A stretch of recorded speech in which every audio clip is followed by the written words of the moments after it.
Hello viewers, welcome to our channel. నేను మీ చరణ్ పరిమి. ప్రత్యేక హోదా అంశాన్ని మళ్ళీ కదిపించాడు కేఏ పాల్.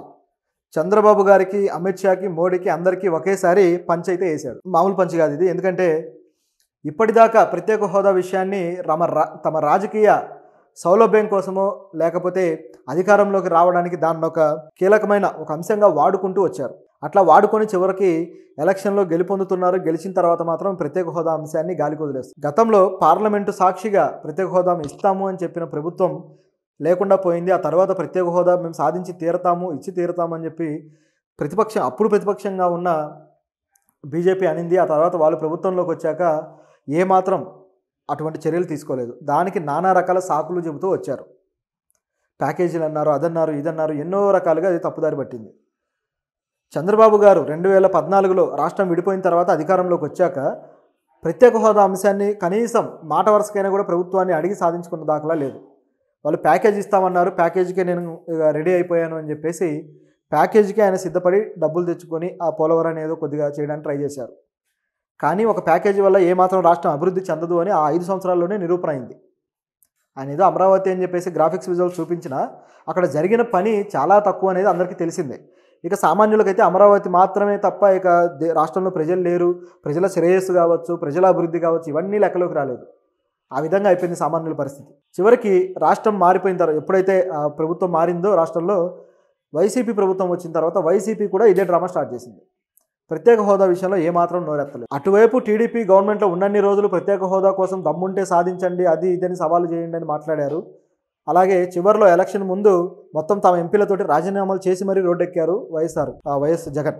వచ్చిన తర్వాత ఎప్పుడైతే అధికారంలోకి వచ్చాడో అప్పటి నుంచి మళ్ళీ కిమ్మనకుండా కూర్చున్నాడు. రాష్ట్ర ప్రజలు దాని మీద ఉద్యమం చేయలేదు, ఎవరూ అది అడగట్లేదు ప్రత్యేక హోదా గురించి. సో ఉద్యమాలు చేసి ప్రజలు కూడా అలసిపోయారు అనుకోవాలి. ఎందుకంటే గత 10 ఏళ్లుగా ప్రత్యేక హోదా విషయము ప్రస్తావనకు వస్తూనే ఉంది. సో ఇక్కడ జగన్ గారు అంటే ఆయన డ్యూయల్ నేచర్ పాటించాడు. అంటే 2 సిద్ధాంతాలు తీసుకున్నాడు. అదేవిధంగా చంద్రబాబు గారు 2 సిద్ధాంతాలు తీసుకున్నారు. ఇదంతా నడిచిన తర్వాత ఇప్పుడు మళ్ళీ చంద్రబాబు గారి ప్రభుత్వం వచ్చింది. ఇప్పుడు కూడా ప్రత్యేక హోదా అంశం మాట్లాడట్లేదు. అప్పుడప్పుడు మళ్ళీ జగన్ ఏదో అలా కల్పిస్తున్నాడు ప్రత్యేక హోదా అని చెప్పేసి. ఆయనకు అంత సీన్ లేదని అందరికీ తెలిసిందే. ఏమాత్రం ప్రత్యేక హోదా విషయంలో జగన్ తన అధికారంలోకి వచ్చినా చేయడు. చంద్రబాబు గారు కూడా ఆయన అధికారంలో ఉన్నంతకాలం చేయడు, సాధించడు. ఇప్పుడు ఎన్డీఏ ప్రభుత్వానికి ఎంతో కీలకమైన మంత్రులని, ఎంపీలను ఇచ్చినా సరే ఇప్పుడు కూడా దాన్ని సాధించే కెపాసిటీ చంద్రబాబు గారికి లేదు అని చెప్పేసి మొన్న బడ్జెట్లోనే తేలిపోయింది. ఎప్పుడైతే బడ్జెట్ ప్రకటించారో అప్పుడే తేలింది. మరొక వైపు చూస్తే బీహార్కి అయితే విపరీతంగా నిధులు అవి ఇవి మొత్తం కూడా సమర్పించారు కేంద్ర ప్రభుత్వం. కానీ ఆంధ్రప్రదేశ్కి మాత్రం ఆ విధంగా లేకుండా ఏదో 1-2 జాతీయ ప్రాజెక్టులు మాత్రం ప్రకటించి మిగతా అంతా కూడా సర్దుకున్నారు. ఇదంతా కూడా గత బడ్జెట్లో క్లియర్గా ఆంధ్ర ప్రజలను మోసం చేయడం అనేది తెలిసిపోయింది. ఇది దృష్టిలో పెట్టుకొని కేఏ పాల్ గారు ఏం చేశారంటే కోర్టులో కేసు వేశారు. ప్రత్యేక హోదాని మీరు ఇవ్వాలి అని చెప్పేసి కేంద్ర ప్రభుత్వాన్ని ఆదేశించండి అని హైకోర్టుకి ఆయన డిమాండ్ చేస్తూ కేసు వేయడం జరిగింది. సో ఈ కేసు విచారణకు వచ్చింది నిన్న. సో విచారణలో భాగంగా కేఏ పాల్ గారే సొంతంగా వెళ్ళి ఆయన మాట్లాడడం జరిగింది. సో తన కేసు తానే వినిపించాడు తన వాదన. ఆయన ఏమన్నాడంటే అప్పటి నుంచి కూడా వీళ్ళు చెబుతున్నారు కానీ ఇంతవరకు ప్రత్యేక హోదా విషయంలో ఎవరు చిత్తశుద్ధితో లేరు, కాబట్టి మీరు హైకోర్టే చర్యలు తీసుకొని కేంద్ర ప్రభుత్వం నుంచి ప్రత్యేక హోదా వచ్చేలాగా మీరు ఆదేశాలు అయితే జారీ చేయాలని చెప్పేసి ఆయన అడిగాడు. లేకపోతే ఆంధ్రప్రదేశ్ డెవలప్ అవ్వదు, ఇప్పటికే అప్పుల ఊబిలో కూరుకొనిపోయి ఉంది, అభివృద్ధి అని చెప్పేసి నాయకులు అభివృద్ధి చేయడం లేదు అని చెప్పేసి కేఏ పాల్ గారు ఆరోపిస్తున్నారు. ఈయన చేసిన ప్రతి ఆరోపణ కరెక్టే, ఇందులోనూ తప్పులేదు. పార్లమెంటు సాక్షిగా ప్రత్యేక హోదా ఇస్తాము అని చెప్పిన బీజేపీ ఈరోజు ఎందుకు ఇవ్వట్లేదు అని చెప్పేసి కోర్టులో కేఏ పాల్ గారు అడగడం జరిగింది. సో పాల్ గారు నిజానికి ఈ విషయంలో చాలా గట్టిగా పోరాడుతున్నాడు. ఆయన పోరాటానికి మాత్రం నిజంగా హ్యాట్స్ ఆఫ్ చెప్పాలి. రాజకీయంగా ఆయనకు ప్రజల్లో బలగం లేకపోయినా పెద్ద మద్దతు లేకపోయినా సరే, ఆయన కుల రాజకీయాలు చేయడం రాకపోయినా సరే నిజాయితీగా కొన్ని విషయాల మీద పోరాడుతున్నాడు. కొన్నిసార్లు నోరుదారి ఆ మాటలు ఈ మాటలు ఏవో వెళ్ళిపోతుంటాయి, ఏదో అవి చివరికి మీమర్స్ దాన్ని మీమ్ కింద వాడుకుంటారు. కానీ కేఏ పాల్ గారు రాజకీయ నాయకులు, ఇప్పుడు మన దేశంలో ఉన్న ప్రతి నాయకుడి గురించి కూడా క్షుణ్ణంగా వాళ్ళ గురించి అధ్యయనం చేసి మాట్లాడతారు. ఆ విషయంలో ఆయన అప్రిషియేట్ చేయొచ్చు. ఇకపోతే కేఏ పాల్ గారు చెప్పిన విషయాలు కూడా చాలా బాగున్నాయి. ఇవన్నీ కూడా కోర్టు కూడా కన్సిడర్ చేసి కేంద్ర హోంశాఖ కార్యదర్శికి, అలాగే ఆర్థిక శాఖ కార్యదర్శికి, అదేవిధంగా నీతి ఆయోగ్కి, వీళ్ళందరికీ కూడా నోటీసులు ఇచ్చింది.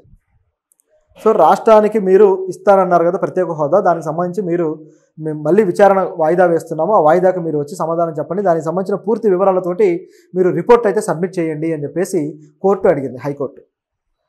అయితే దీని విషయంలో కేంద్ర ప్రభుత్వానికి సంబంధించిన కేంద్ర ప్రభుత్వం తరపు లాయర్ ఇది వాదిస్తూ ఏమన్నారంటే, దీని మీద ఆల్రెడీ అనేక కేసులు వచ్చాయి, ప్రత్యేక హోదా ఇవ్వమని చెప్పేసి వేరే వాళ్ళు కూడా అనేక మంది పిటిషన్లు వేశారు కదా, ఆ పిటిషన్లతో కలిపే కేఏ పాల్ పిటిషన్ కూడా కలిపి వాదించండి అని చెప్పేసి కోర్టును రిక్వెస్ట్ చేశారు. కానీ కోర్టు దానికి అంగీకరించలేదు. ఎందుకంటే కేఏ పాల్ గారి పిటిషన్ అంత బలంగా ఉందనుకోవాలి నిజానికి, ఆయన వాదనలు కావచ్చు, ఆయన పిటిషన్ కావచ్చు. సో అటువంటిది ఏమీ కాదు, మేము నెక్స్ట్ కొద్ది రోజులకు వాయిదా వేస్తున్నామని చెప్పేసి వాళ్ళు డేట్ కూడా ఇచ్చారు. సో ఈ నెల 24కి వాయిదా వేశారనమాట. సో ఆ రోజుకి ఖచ్చితంగా రిపోర్ట్స్ అన్ని సబ్మిట్ చేయాల్సిన అవసరం ఉంది. సో దీంతోపాటు ఏపీ ప్రభుత్వ కార్యదర్శికి కూడా, ప్రధాన కార్యదర్శికి కూడా ఈ విధంగా రిపోర్టు సబ్మిట్ చేయమని చెప్పేసి అడగడం జరిగింది.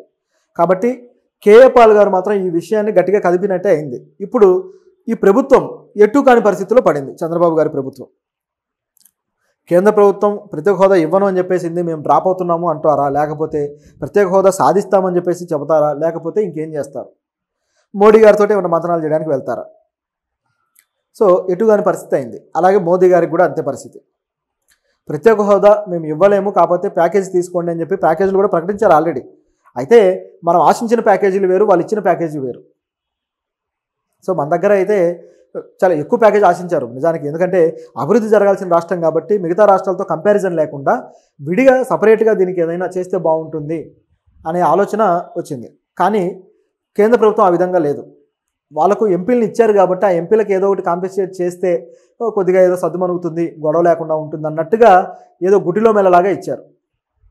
అదే బీహార్కి అయితే మాత్రం రోడ్ల ప్రాజెక్టులు, ఆ ప్రాజెక్టులు, ఈ ప్రాజెక్టులను చాలానే డబ్బులు సమర్పించారు. సో ఈ రెండింటి మధ్య చాలా వ్యత్యాసం కనపడుతూ వచ్చింది. సో కేఏ పాల్ గారికి ఇవన్నీ చూసి మండినట్టుంది. సరే, మొత్తానికైతే ఆయన ప్రతిపాదన అయితే చాలా బాగుంది. నిజానికి ఈ స్టీల్ ప్లాంట్ విషయంలో కూడా, స్టీల్ ప్లాంట్ ప్రైవేటీకరణ జరుగుతుందని చాలా కాలంగా వాదనలు వచ్చాయి. గత వారం కూడా నేను ఈ వీడియో చేశాను. దాదాపు స్టీల్ ప్లాంట్ ప్రైవేటీకరణకి చంద్రబాబు గారు గ్రీన్ సిగ్నల్ ఇచ్చినట్టే ప్రస్తుతానికి సినారియో ఉంది. అది నేను ఆల్రెడీ వేరే వీడియోలో మాట్లాడాను, మీరు కావాలంటే చెక్ చేసి చూడొచ్చు. సో దీని మీద కూడా కేఏ పాల్ గారు చాలా రోజులుగా పోరాడుతూ వస్తున్నారు, అది ఎలా మీరు ప్రైవేటీకరణ చేస్తారు అని చెప్పి.